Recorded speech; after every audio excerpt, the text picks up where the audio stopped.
You better track it. Yeah.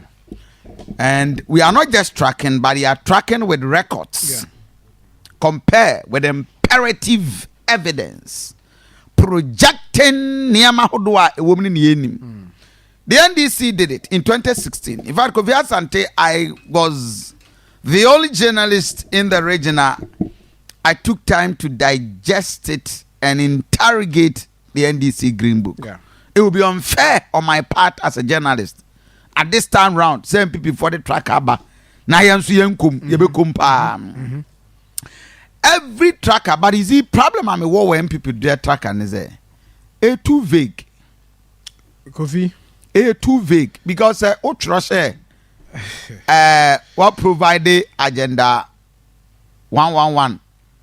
How many of them? No about ebia. Yeah, unkan you. Give us stage edu. Because we don't into tracker now they can by December no. Now that's why we say NPP the agenda 111 aba. Agenda 1 should be crowned by that December no. Now we see me. Vague. Most of the project you look at it according to the secretariat the office of the vice president. Our evaluation unit. Our Kofi, what they are doing is that data this performance tracker and so on. Data as at June 2023. Project are normal year as at that time. And guso. So after June 2023, according to Kojo Ponkroma, Ebeka there omo elonche app no. Omo beye sa data no ho adwuma de abeguso. Now you listen to one professor onona oye in charge of that unit, the vice president office. Oma etiase say omo de oko ministries ahodo no a. Ye wo chief directors ho. Omo ni omo di nkomo extensively. Number 2, omo region nso no regional ministers ahodo nso som no mu di nkomo extensively. Omo call districts, echo municipals, echo metropolitans ahodo. Any MMDCs ewo ho edi nkomo with technocrats ewo ho edi nkomo. Now Kofi dey understand them my no number say ati ne say omo ye comprehensive work, and for that matter ade na omo present di amaye no they have done enough omo present quality and the amaye. Kofi ade anchi app no to fama tracker no to fama na start say leaky. A tough man started say leaky. Now, according to the information on the mine, omo project ahodwa kofi omaye wo tracker so a. When you go on the tracker, you'll be able to establish those projects. Omo ayeno omo regional projects. Now, uko region ima Ashanti region, ubi Ashanti region di mo. There's a filter aboboso. Njubo filter no so a na lead with us all hospital projects, or share dormitories, or share other projects and within the region. If I want to me as at this time till this time in hu ye say combat directly and say obo region anymore can region lead you to a district, then the district will lead you to the community. This time no omo grouping in terms of the project no title omo diama for instance Mebo Abaya achievement 3-unit classroom block at Dumpoase. Yes. Kofi enya achievement. Adanse North District. Kofi enya achievement. 3 classroom. Kofi omo ye 6 units, 6 seater toilet facility or Mankranso Senior High School. Adena yegu ehun masisa. 6 seater toilet with overhead tank at New Edubiasi. The same project. 6-seater toilet with overhead tank at Mankranso. Yes. Canteen block at Manso Edubia. 3-unit classroom block at Bompata. And okay, 95%. Inti Bompata the Bompata we here Bompata. And we say yebe kwa akwohwe. Na wakwa akofa akoja my project JC to Idia no Ebra. JC. Na aban intro tracker. Na okoko fa betum say what to JC Eddie Aquacoma, sports facilities and accessories. We're from the Zongo Development Fund. Set of JC to Zongo community teams. So John, we a achievement. Abra a friend is saying normal will be in fact now no my promise me Chrome boys class on future bobi or metro JC akoma. Nti we aban Zongo Development Fund na a whole ministry na mo tie riska oko me constituency a Hafano South East. Fredachi now oye the parliamentary candidate. Jesus Awache, I am sure by now be 20 people maybe to the community. Obi a utie me nkwa Asante region. Contractor ne so. Ubi Asante region tracker na. Project hu pa ye classroom blocks. Any page 1. Yanko page 2. Afi page no ebema wo nti bompata uwia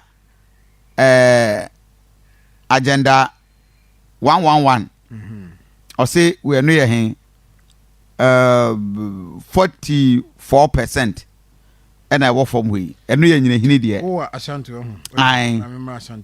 agenda 111 64% adanse asokwa fija kwabre and so 70%. Ahafo South West 18%. I mean, Sir John. Say aban nanado danko akofo aban Ghana for after 8 years. Na fa tracker ebra na be chere development awaya.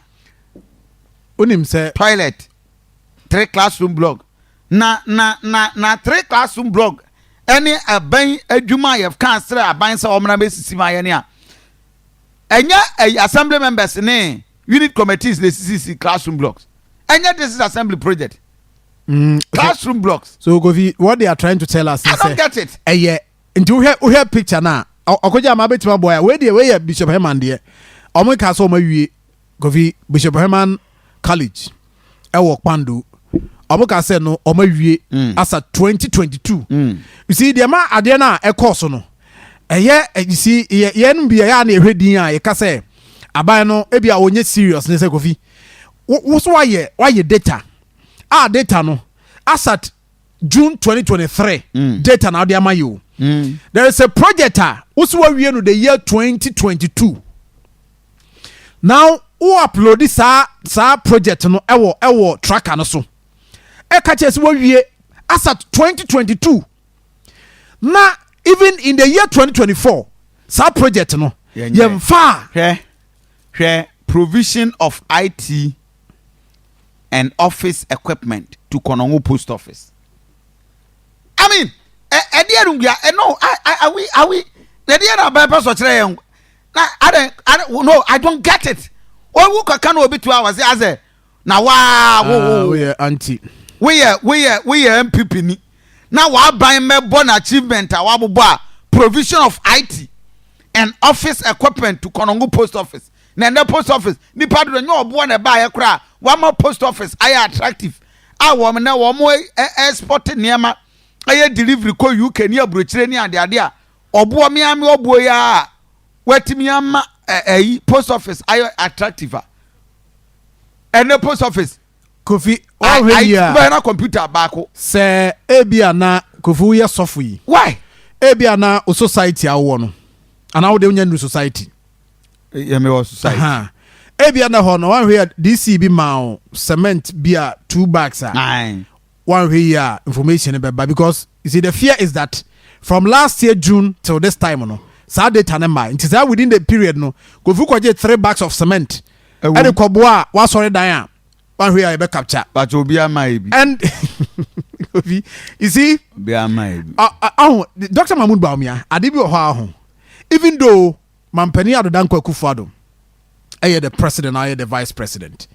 Now one thing I also want say he's now the flag bearer of the party going into 2024 elections. Enti ade bi ho a the fact that president Abeka say go and do this no doesn't mean say quickly only office na gidigidi magada na makwa akoye bibi we we had delivery tracker media me say senka delivery tracker na Dr. Mahmoud Baumia in the year 2020 August 2020 omo ko Asante region omo lanchi ye no na scroll project senka no kra no na search for government tracker se no kra no na Kofi ye da bia na ya update a nka ye nya sa niam we me bo he Sir John call page yeah also oma odu region na oma ye pages no until click page 4 o call page 4 the filter no so no government tracker ho na me we call baby a ha na me na me Ghana rura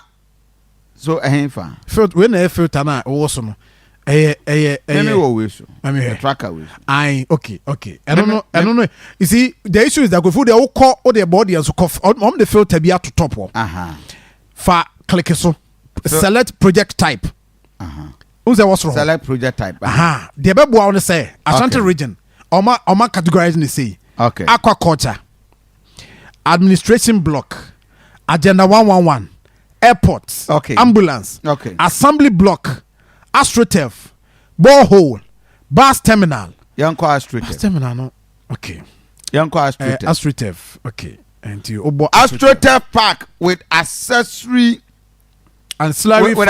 facility at Mamponting na Mamponting dia no almost 65%. Oh, ekroma adwo Kofi. Mamponting dia the Roman folk aso Kofi kroma adwo mo fa asem makroma. Hey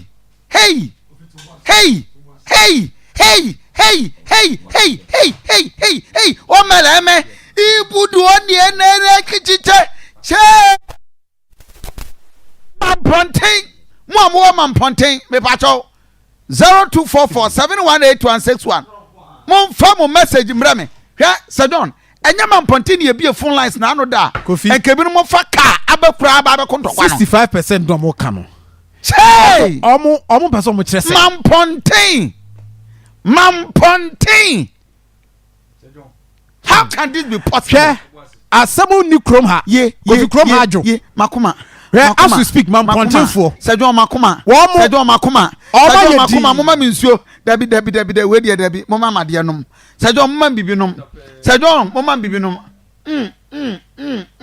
ovunzo ya san mon feeling man Kofi na Sedon makoma na we dia no eden how can you tell me say Mamponting 65%. I was 65% of astroturf, and this tracker was. Say Kofi me say bonin. You see, adibu awo ya ho. Me last week me say omo. Look at that. Inti nkeba eba say no. Nanka mo de 65% no. Mo de ato ho. Because they must be 100% no. Mo twa na kama enie. Bantama de kokwa ase de no he na da he kama na no kra omo bobo me kofa ho bi me kofa ho kama na kama tro ne sato but you see astroturf park with ancillary facility ma re mema kantinka omo ko hokoye sa de wi re mema kantinka ya sambo omo hwe na makoye wei ukoka mo focus che manka ukoka mo focus che o ma wonka hwe mema kantinka wo mo ye do mo koe